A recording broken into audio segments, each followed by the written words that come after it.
président de la transition. L'école de la citoyenneté aujourd'hui va être le socle de la formation sur les questions de citoyenneté auprès de la jeunesse.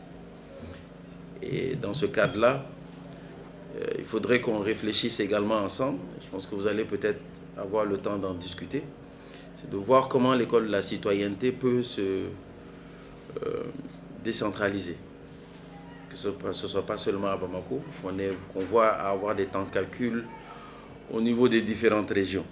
Parce que beaucoup ont appelé à notre niveau et même au niveau plus élevé pour essayer de voir comment profiter et faire profiter leurs enfants de l'école de la citoyenneté. Mais tout le monde n'a pas les moyens de venir à Bamako et le quota à Bamako n'est pas très élevé. Bon, ça c'est compte tenu des moyens également qui sont à disposition. Nous avons un quota de 200 par cohorte et que le président trouve très peu. Donc l'idée c'est comment on peut multiplier ce quota-là, donc aller de 200 à plus par cohorte, mais en intégrant les régions. On souhaiterait avoir peut-être vos orientations là-dessus pour nous permettre de pouvoir évoluer et permettre à la direction de mettre ça de matérialiser et d'opérationnaliser cela.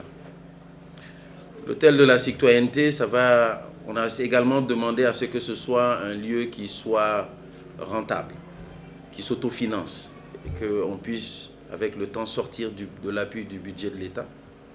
Je pense que nous avons été entendus par les plus hautes autorités. Aujourd'hui, nous avons un financement d'un peu plus de milliards pour pouvoir reconstruire complètement le palais des pionniers. Donc vous allez voir les travaux en cours. Et il y aura des dispositions des hôtels quasiment en 5 étoiles avec des piscines. Donc il y aura des centres d'accueil, des centres de formation. Donc, ça va être un lieu vraiment ultra moderne. Et l'idée derrière, c'est qu'on puisse utiliser ce centre-là pour que ce soit complètement autonome. Et c'est ça notre objectif pour cette année. Je pense que l'année dernière, on peut se féliciter. Cette année, nous avons un objectif beaucoup plus élevé et que nous devons relever ensemble. C'est qu'à la fin de l'année, qu'on puisse avoir un centre qui n'ait plus besoin de l'appui de l'État. Et pour ça, ça veut dire qu'il faut des orientations claires, il faut une administration forte, il faut une vision, une mission claire, et il faut surtout des actions concrètes auprès de la direction. Donc on demande encore au directeur et à tout son staff de prendre les choses en main, parce qu'aujourd'hui, nous souhaitons avoir un endroit qui puisse être un modèle parmi tous les EPA que nous avons au niveau du Mali. Et je pense que nous sommes bien partis pour cela. Donc, en tout cas, je vous remercie encore de votre disponibilité à chacun de vous.